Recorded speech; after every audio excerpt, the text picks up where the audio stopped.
All right. So I am doing a Sunday reflection. Today was day one of the Lack Nothing series.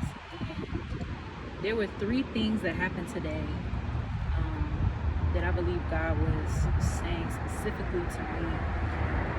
And the first thing was related to actually the teaching on Israel and Hamas earlier this week, and how there is a larger redemption story going on between his people, Israel, to himself, and the role that the church plays, right? My point of view of the gospel was shifted on this past Wednesday because of that very thing.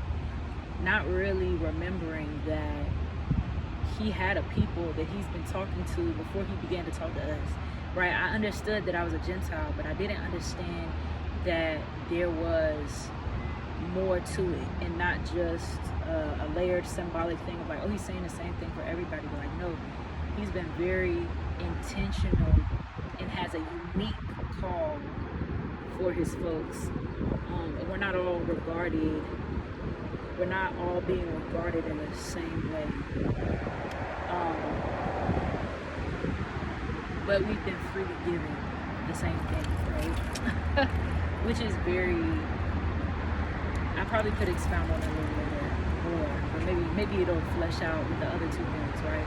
So today I learned about strongholds in a deeper way, specifically pertaining to finances, because I would consider myself to be a very giving person financially, but I don't really have the healthiest relationship with money, at least mentally.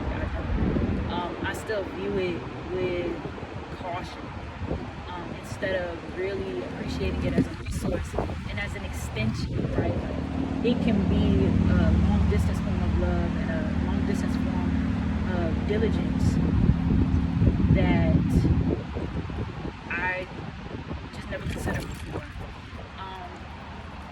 But I was asked a question about what it was that I was learning, and when we were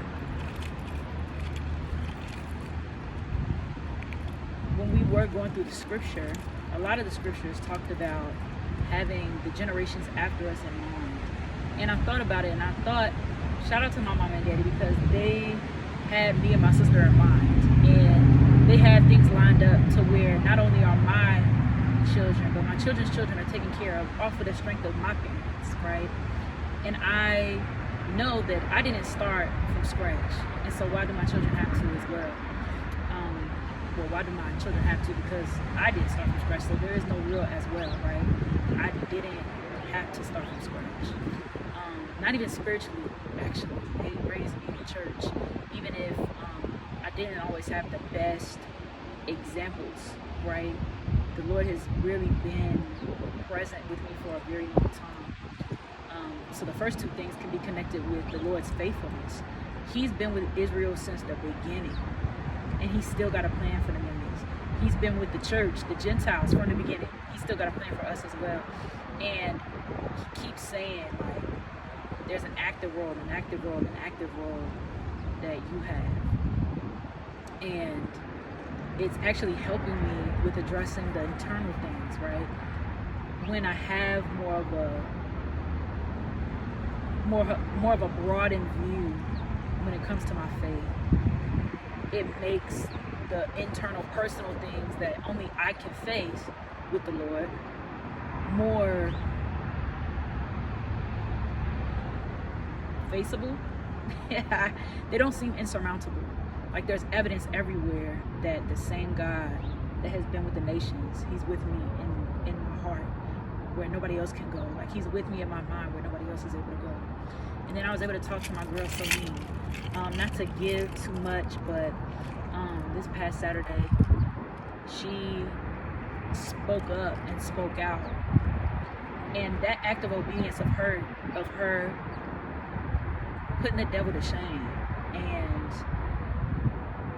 declaring that essentially she will live and not die, that joint helped reassure me. The Lord spoke through her obedience and reassuring me that some hard acts of obedience that he's asked of me were it was all good. He brought me comfort through her sharing about her own stuff. She didn't have none of that in mind when she was doing it. She didn't think about me when she was doing it. She was only thinking about what the Lord had asked her to do. And I thought about how on time it was to hear her. So with all those three things, I'm hearing, like, continue to engage. Like, you have a role, you have a role, you have a role. And I told her, thank you for fulfilling your role, because when you spoke out, it gave me confidence and reaffirmed the need for me to continue to speak out and to just take my role as his royal priesthood, to take my role as his daughter, to take my role as Samantha, who he created with a voice. Utilizing this birth of life, I want to give God the glory on all sides. I want to reflect on him more. I want to create a space more where he's heard and seen more. Yeah. And so right now I'm recording to practice that. But I also have expectation. I'm saying this to have expectation continuously. I'm saying this because I have expectation that through the Lack Nothing series, not only am I learning so much more about finances and participating as an adult woman in America, and understanding like what the Lord had in mind for wealth. I'm recognizing that I just don't lack in any other area. I don't. Like, I actively don't lack. Never have, actually. So, yeah. What I learned in boating school is blankety. But yeah, you don't lack. I lack nothing. What I learned at Light City today is I